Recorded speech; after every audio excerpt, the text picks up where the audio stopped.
Hoy a las 7 en CNN Latino. Todo es posible.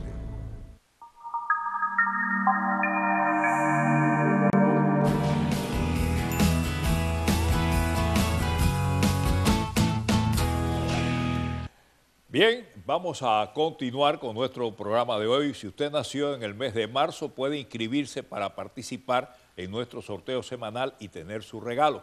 Recuerden, el número es el 305-642-0077. 305-642-0077. 305-642-0077. Recuerden, ese es el número. Y voy a estar ahora con mi amigo Manuel Martínez, es financista, numerólogo español, y viene por aquí, es un hombre de una inteligencia que me gusta mucho, la inteligencia de mi amigo, y quiero decirles que acaba de llegar de Europa, especialmente de España, y nos dirá qué responsabilidad tiene la Comunidad Económica Europea en el conflicto de Ucrania y cómo el resto de Europa ve la situación en Ucrania, porque en el momento que se produjeron la violencia rusa, porque en realidad sacaron los barcos, incluso hasta un barco lo metieron en La Habana, que es una cosa increíble, y entonces han producido esas cosas, pero los rusos han dado un poco de marcha atrás, me parece, ¿no? Así que vamos para que tú nos expliques bien cuál es la situación en estos momentos, porque creo que ha habido un cambio en estos días, ¿no? Bueno, mira, el conflicto de Ucrania yo creo que es un conflicto, cuando tú oyes aquí hablar analistas en televisión, yo creo que no se está enfocando, por ejemplo, parte de las noticias que yo veo aquí, no enfocan la realidad, las bases fundamentales de lo que es este conflicto, ¿no? Por ejemplo, yo el domingo estaba viendo un programa de CNN en que finalmente empezaban a dar unos puntos de vista más, yo como te diría, a la europea, ¿no? Viendo todos los puntos de vista y no centrándonos solo en un punto, ¿no? Tú estabas diciendo ahora mismo, hablando de que los rusos han hecho una serie de movidas y tal, sí es cierto, pero hay que entender lo que es Ucrania, ¿no? O sea, y para esto vamos a ver ¿cómo empieza todo este problema? En teoría, todo este problema empieza en noviembre del año pasado, cuando Víktor Yanukovych, el que era o el que es el presidente, porque ya no es el presidente para el nuevo Parlamento ucraniano, pero para los rusos Yanukovych sigue siendo el presidente elegido, ¿no? En noviembre del año pasado, Yanukovych se negó a firmar un acuerdo de cooperación y de libre comercio con la Unión Europea. Pero ¿por qué realmente Yanukovych se niega a cerrar este acuerdo? Según él, este acuerdo no suponía un trato equitativo para Ucrania. Y te digo por qué. Ahora mismo, luego iremos más en el tema la Unión Europea, cuando ha empezado toda esta bronca, automáticamente le ha ofrecido 11.000 millones de euros de ayuda a Ucrania que no se los había ofrecido entonces. Las versiones, hay diferentes versiones, es que Yanukovych esperaba que la Unión Europea también cediera en sus pretensiones y le diera unas condiciones más favorables. Pero bueno, dejando al lado eso, veamos. En noviembre empiezan todo este grupo de manifestaciones. Las manifestaciones se van deteriorando y llegamos al mes de enero, donde empiezan todavía los problemas más graves, empiezan los primeros muertos, empieza lo que se llamó la revolución del Maidán. La revolución del Maidán es porque tiene lugar en la plaza del Maidán. Pero vamos a analizar un poco qué son estas protestas. En principio son porque Yanukovych se niega a aceptar este acuerdo con la Unión Soviética. Con la Unión Europea. Mira, Ucrania, en el año 92, Ucrania se separa de la antigua Unión Soviética. Estamos hablando de hace aproximadamente 22 años. Todos los gobiernos, desde 1992 a 2014, son unos gobiernos corruptos al máximo. Todos y cada uno de ellos son gobiernos corruptos. ¿Qué te quiere decir esto? Que Yanukovych no era necesariamente más corrupto que Timoshenko. Todos son unos corruptos. Hay que entender primero el país. Es un país de corrupción absoluta. Es un país por donde todo el gas soviético, una gran parte del gas ruso que pasa hacia Europa, pasa por Ucrania. Los ucranianos se estaban robando el gas, se lo están robando y vendiéndolo en el mercado negro, pero por muchos años se llevan. O sea, eso le ha supuesto a Rusia unos costos. Es más, los rusos han construido otro gasoducto que va prácticamente por otros países hacia Alemania para evitar que los ucranianos les siguieran robando el gas. O sea, y están haciendo un segundo gasoducto para evitar que eso siga pasando y eventualmente dejar de mandar el gas a través de Ucrania. O sea, hay muchos problemas antes de ver esto. Pero, ¿quiénes son estas personas que están en la plaza del Maidán, que en teoría apoyan a Timoshenko? Timoshenko estaba en la cárcel. Y vamos a hacer un poco de historia. En el año 2010 se celebran las elecciones presidenciales en Ucrania. Timoshenko gana las elecciones. Perdón, Yanukovych gana las elecciones por 500.000 votos a Timoshenko. Entonces empieza la venganza de Yanukovych contra Timoshenko, que Timoshenko acaba en la cárcel. Pero Yanukovych gana libremente o legalmente estas elecciones. Mira, aquí estamos viendo que esto yo creo que es una reflexión importante para todos nosotros, que estamos yendo a un mundo en que ya las elecciones, el que gana las elecciones parece que no tiene valor, que todas las elecciones, cualquier persona que gane tiene que ser cuestionada porque el otro 50 o el otro 49% de las personas ya no están de acuerdo. Hemos visto este caso recientemente en Egipto. Los hermanos musulmanes ganaron las elecciones. Occidente estuvo presionando por cuántos y cuántos años para que Egipto hiciera elecciones libres. En cuanto hacen elecciones libres, bueno, pues ganan. Mira lo que está pasando en El Salvador hoy, ahora mismo. Es lo mismo. Los dos grupos, bueno, una diferencia pequeña, pero ahí va a pasar algo. Entonces estás hablando siempre eso. Antes estaba este invitado tuyo hablando de Venezuela. Es el mismo caso. Maduro había ganado las elecciones. Que lo haga mal, lo haga bien. Pero son personas que, si seguimos un sistema democrático, Yanukovych había ganado las elecciones, Yanukovych tenía derecho a continuar en el poder. Si se le acusa de corrupción, bueno, pero todos son unos corruptos, que se le haga un proceso parlamentario, los efectos que pida la democracia. Pero el hecho de echarse a la calle, ¿y quién es la gente que se echó a la calle? Cuidado, porque aquí, no sé si se está publicando, pero acuérdate que cuando empiezan las revueltas en enero y febrero, cuando empiezan, sobre todo la parte que empiezan a ver los muertos, ¿no?, que fue el lunes 17 de febrero, es cuando se producen los primeros muertos, que son 26, pero 10 de ellos son policías, que los manifestantes han matado. Estás hablando que los manifestantes en la Plaza del Maidán van armados, van armados. Cuando llega el jueves 20, que es el día más sangriento, los manifestantes habían secuestrado a 67 policías, que los iban a matar en la Plaza del Maidán, en Kiev, ¿me entiendes? Es que yo no sé si la información que se da aquí es la misma que llega en Europa, pero eso es una revolución que los manifestantes están armados y son grupos de extrema derecha. Cuando dan el golpe de Estado y toman el poder con el Parlamento, lo primero que hacen estos señores es, además de destituir a Yanukovych, lo primero que hacen es, quieren eliminar el ruso como segunda lengua oficial y lo hacen en muchísimas regiones. Y segundo, quieren expulsar de la administración pública a todos los rusos, todos los de origen ruso, y a todos los judíos. Estás hablando de que eso es un partido nazi, con insignias nazis, con simbología nazi en la Plaza del Maidán. Por eso te digo, hay cosas que yo no entiendo muchas veces, las visiones que se están dando de lo que está pasando en Ucrania. Sí, déjame poner unos comerciales que tengo que ponerlo y vamos a regresar conversando contigo sobre esta situación.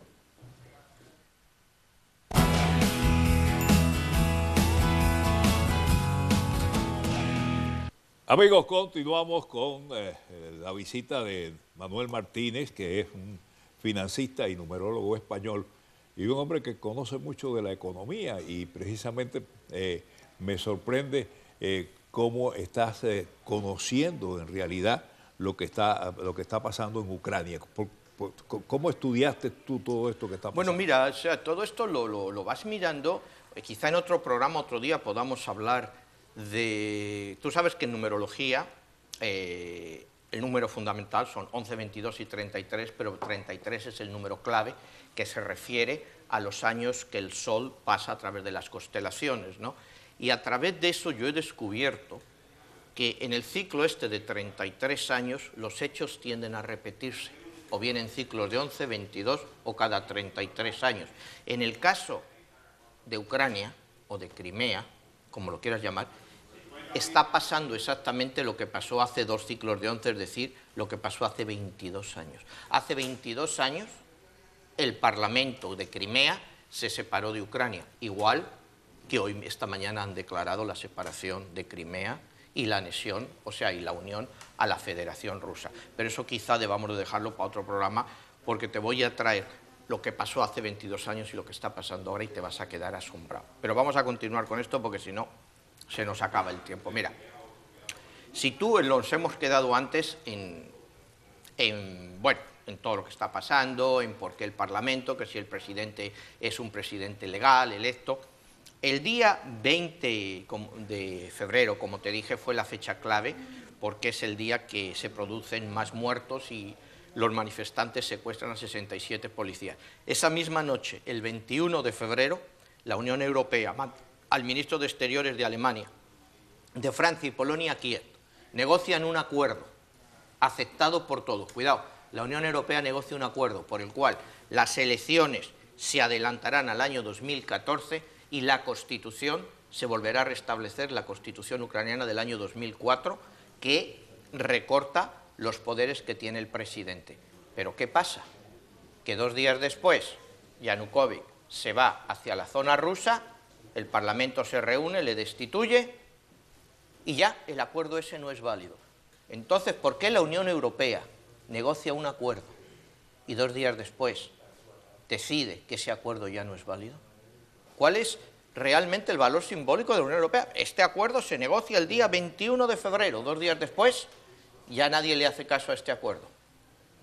¿Qué es lo que está pasando ahí? Entonces es cuando Rusia te manda las tropas a Crimea, que no necesariamente te manda tropas desde Rusia, sino que Rusia no necesita realmente mandar tropas a Crimea porque ya las tiene allí. Adentro también. Ya las tiene allí adentro, ¿no? Todo esto de las tropas rusas es una cosa muy confusa. Pero volviendo a Crimea, y volviendo a Rusia, mira, anteayer salió un artículo espectacular en varios periódicos europeos que se llama el artículo "Sin histerias, por favor, o será la guerra", escrito por Frederick Forsyth. Tú sabes, el escritor este tan famoso, el que escribió Chacal y todas estas novelas, que es un gran escritor sobre todo de este tipo de historias. Y el artículo se titula, como digo, "Sin histerias, por favor, o será la guerra". Y te lo dice claramente, con Putin no se juega. Putin es un señor muy peligroso, hay quien dice, bueno, quien va más allá, que lo compara a Hitler, yo no sé si se le puede comparar a Hitler, pero Putin es un señor con el que no se juega. Y vamos a ver, y Crimea, la parte en disputa aquí, históricamente siempre ha sido de Rusia. Desde 1700... Siempre ha sido de Rusia y además da ahí al mar, y que es muy importante. Claro, ¿no? Es todo el Mar Negro, es toda la flota rusa en el Mar Negro, está en Sebastopol. Tú no le puedes decir a Rusia, porque a través del Mar Negro tiene acceso al Mediterráneo, que no puede tener acceso a eso. Pero ni siquiera Rusia necesitaba, hay otro artículo, hoy también en casi toda la prensa europea, que se pone errores por ambas partes, porque ni las autoridades ucranianas ni los revolucionarios necesitaban haber actuado así, ni Rusia quizá debiera haber actuado así, porque Rusia ya tiene un alquiler de sus bases en Crimea hasta el año 2042. Tampoco era necesaria la invasión rusa. Pero estamos hablando de un señor como Putin, que bueno, pues todos hemos leído cómo es Putin, y es un señor pues con el que no se juega. O sea, tú te puede llegar, no sé, a tensar la cuerda, pero si yo, como europeo, yo con Putin no jugaría. O sea, no jugaría porque la situación de Rusia, acuérdate que la economía rusa es una economía en expansión, ahora parece que están un poco así, que no están creciendo tanto, pero el 70% de la economía rusa es la energía, y esa energía va a Europa. Entre otras cosas, otra vez, Alemania deciden ser muy ecológicos, deciden ser muy verdes, y cancelan todo es lo que es su programa de energía nuclear. Entonces se crean una gran dependencia del gas ruso. ¿Qué pasa? Por supuesto, pasa por Ucrania, como te digo, han hecho un nuevo pipeline que te va hasta Alemania. Robando, María. ¿Me entiendes? Entonces, teniendo en cuenta la actitud de Putin, yo no jugaría con él. Y volviendo a Crimea, Crimea es parte integrante de Rusia desde hace más de 300 años. Para mirar lo que es Crimea para los rusos lo ven como Catalina la Grande, Pushkin, esas grandes dachas, esas grandes mansiones de veraneo de todos los rusos. Es como tú definías antes, Crimea era casi como la Florida de los rusos, siempre ha sido una parte de las vacaciones, del lujo ruso. Crimea es rusa, el 70% de la población de Crimea es rusa. Originariamente Crimea, acuérdate, eran los tártaros. Los tártaros era una población musulmana. Acuérdate que Crimea en una parte hasta el siglo XVII, XVIII, pertenecía al Imperio Otomano. Ahora está entre Rusia está entre Rusia y Ucrania, claro, ¿no? Pero Ucrania está al norte y ellos están al sur, y los rusos están al norte. Exactamente, pero originariamente, ya te digo, quitando lo que es el periodo más cercano, o sea, anterior, que era cuando estaba todo el Imperio Otomano, Crimea era parte del Imperio Otomano, hay una guerra entre los rusos, o sea, lo que eran entre los rusos y los otomanos, y finalmente recuperan Crimea.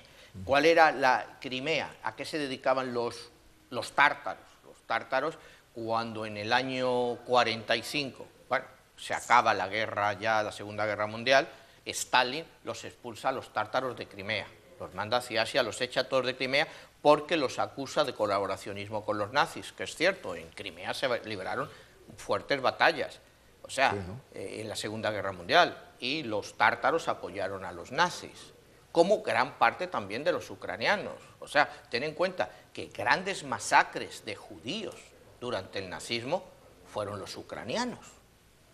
O sea, cuando tú hablas del holocausto judío, de los 6 millones de muertos que hubo, hay que entender un poco lo que fue esto, ¿no? Ten en cuenta que de esos 6 millones, 3 millones de judíos eran polacos, 1 millón ucranianos rusos, y los otros 700.000 húngaros y de diversos países.